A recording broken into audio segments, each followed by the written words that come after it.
See, that kind of intro music lets you know you're on a high production value professional podcast. Hi, folks.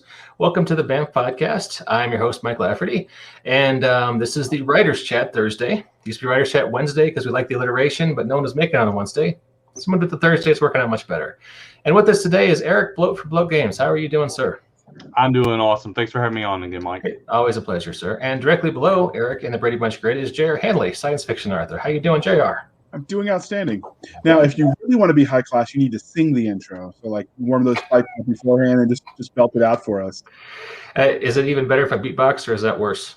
No, that might even be better. We'll have to judge it. Like, maybe you could do one of each one episode, and then like Eric from Bloat Games, because that's an awesome gaming name. He'll be the judge. He'll tell you like which one is cooler. I like Eric a lot. I don't want to drive him away from my podcast by making him judge my singing versus my beatboxing. So okay, fair enough. We'll move on then. Fair enough.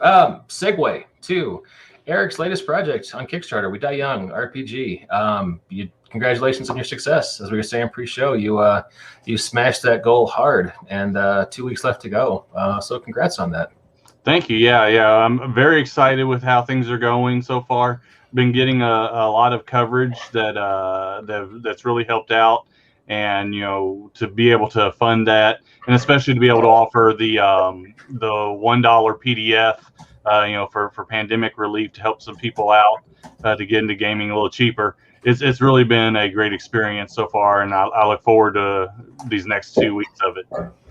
Oh, cool. Yeah, and just for any of our more literary-minded listeners, let's pretend we have some who maybe didn't watch the podcast about your this Kickstarter. This is based on, well, why don't you tell us? It's based on Dark Places and Demogorgons, and it's set in the 90s in the Pacific Northwest, and all the player characters are various supernaturals, fae or werewolves, or I almost said Vikings, but it's really vampires.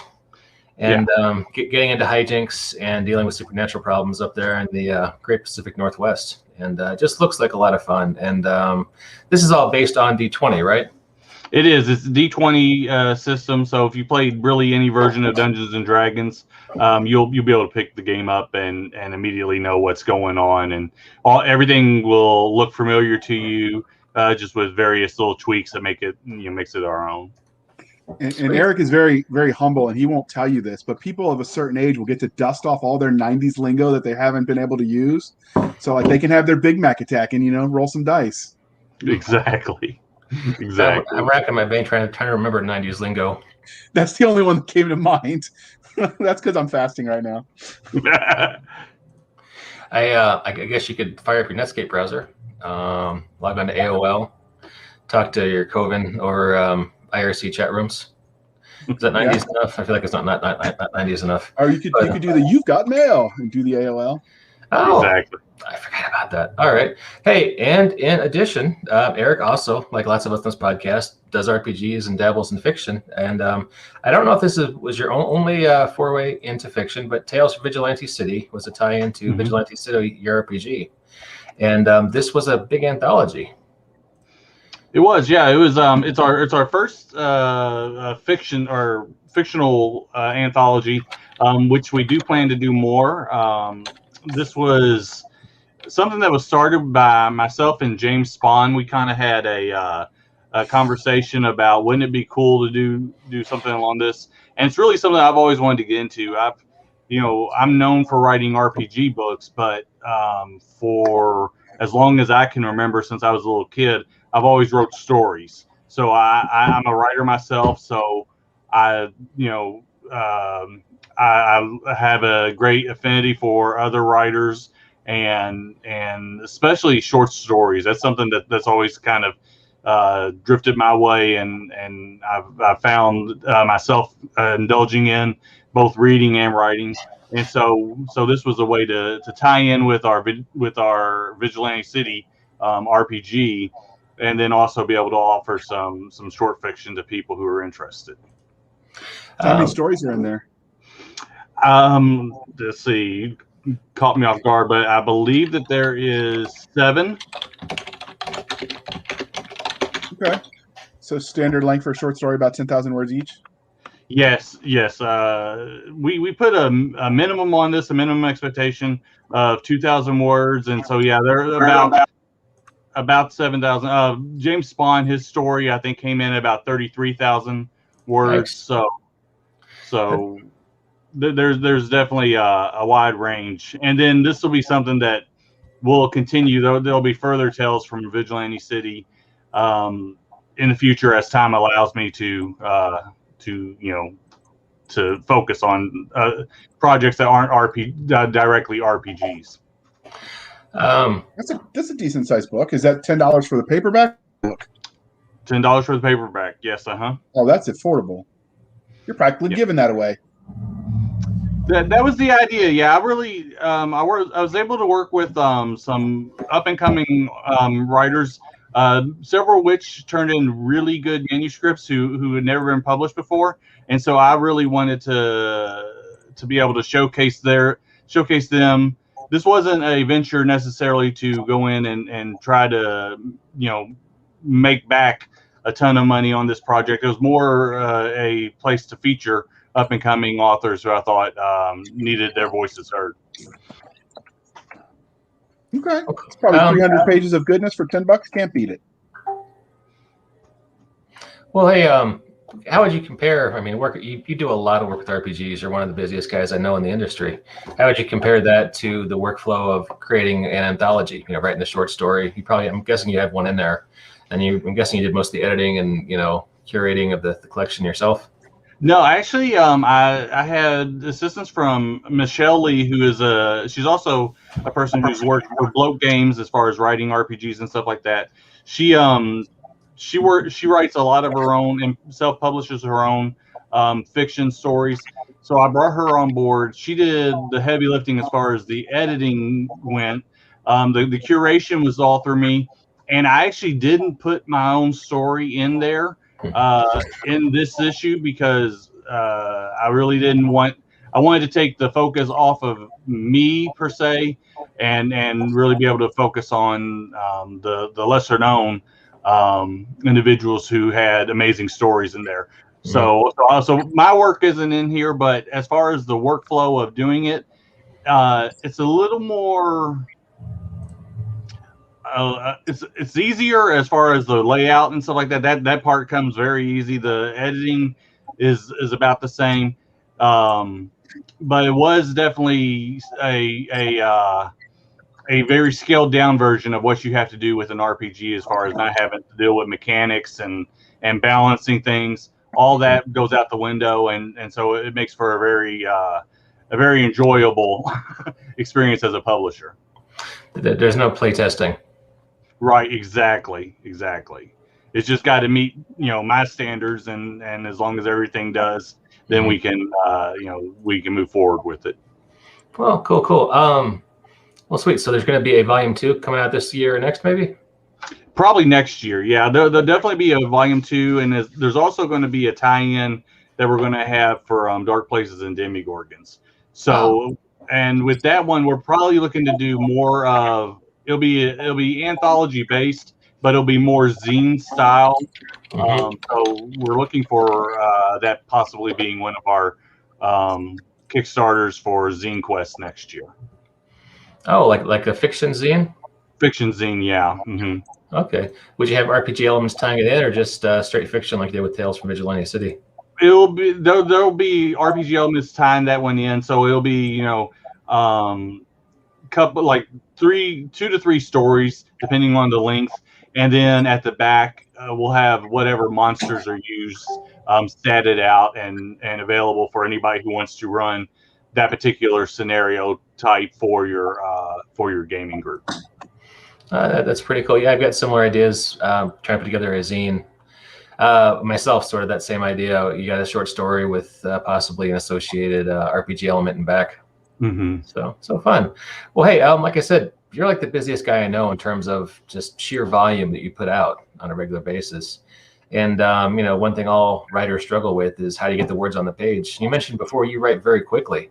I'm just wondering if you have any techniques that you use, or if it's just you're just lucky your brain is wired that way.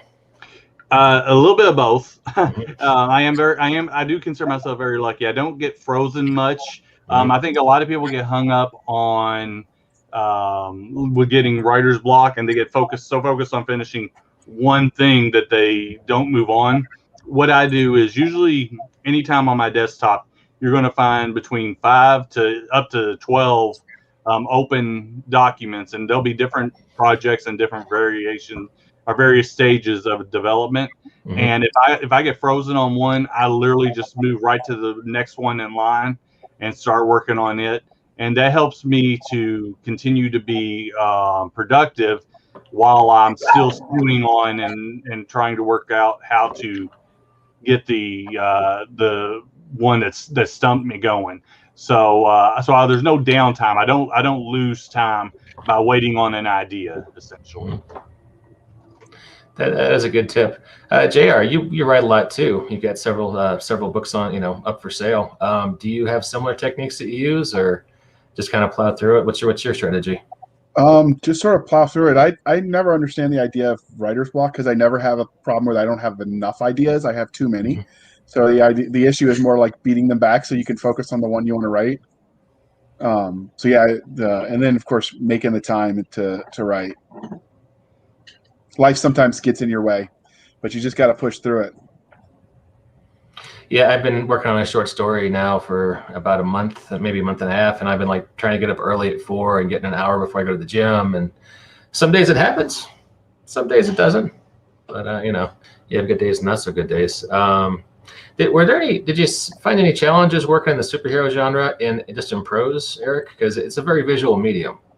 Yeah, well, the one problem that I had was, of course, I wanted it to tie into Vigilante City, kind of loosely based. So we were going for just vigilante stories, and a lot of what I was submitted, I would say the majority of what I was submitted was actual kind of spandex and superpowered superhero games, and not so much street level vigilante type stuff.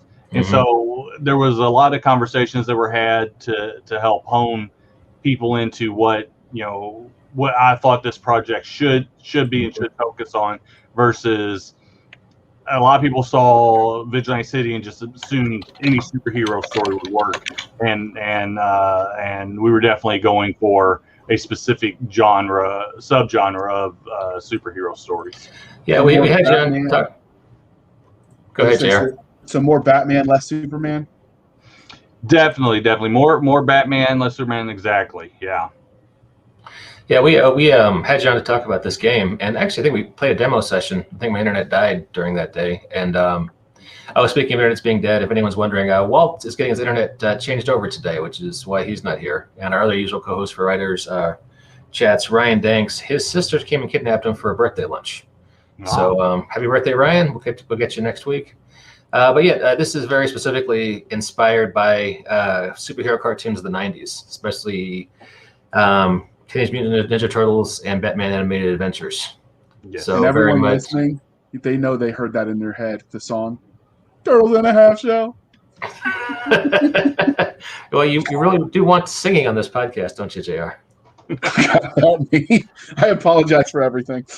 Nah, it's all good, man. I do it in the shower. Sometimes I do it, around the house. But that was glorious art, though. I dug it.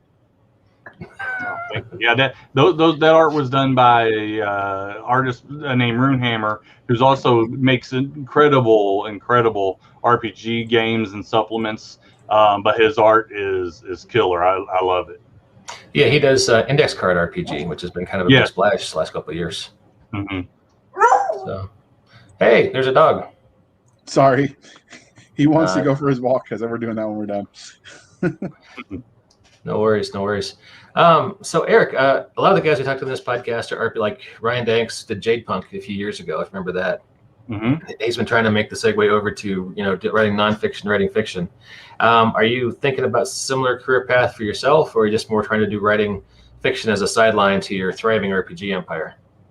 More making it a more priority to put some fiction out into the world. I love writing stories. Like I said, that's before I did RPGs.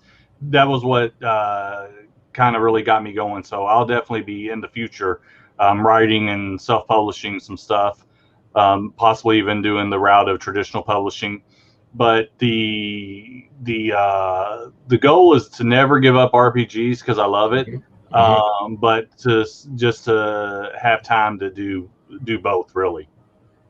Okay, cool. I look forward to anything you'll be bringing out. Keep us posted. What will be happening in the future. Well, let's see. We've been talking about 20 minutes, and I have to confess, I covered every subject I wanted to cover at this point, guys. I could pad things out a bit, but JR, you have any questions or comments, thoughts? I was just going to ask what kind of fiction you were going to write, because when you cross over to the literary side, do you have any like destinations you're looking for, or are you just going to see where the ride takes you? Some young adult stuff. I really get into like urban fantasy, particularly for young adults.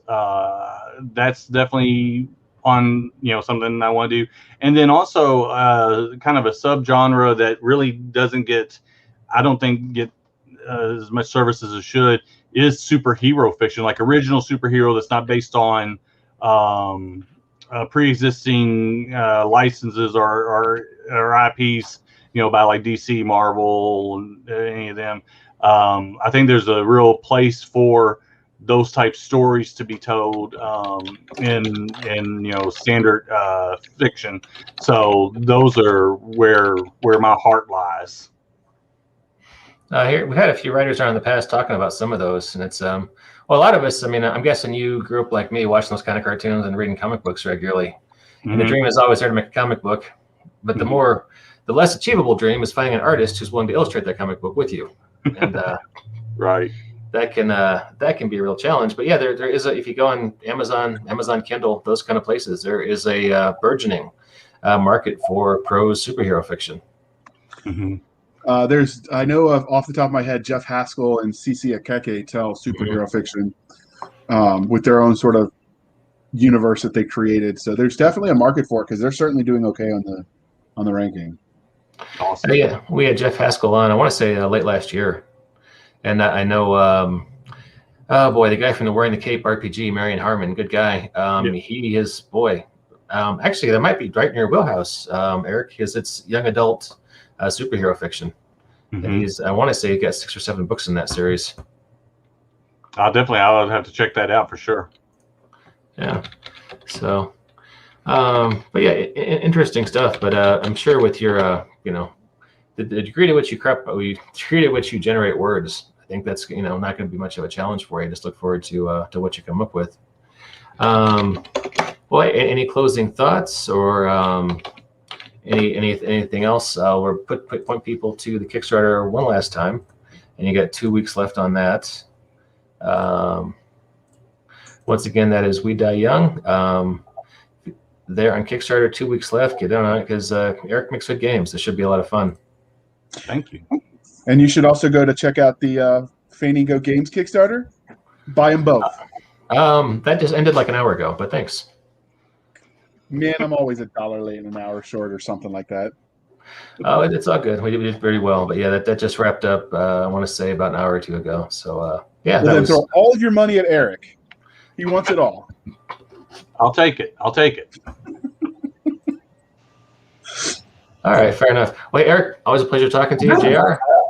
Appreciate you co-hosting, and to all our listeners and viewers, we'll catch you next time on the Banff Podcast. Thank you.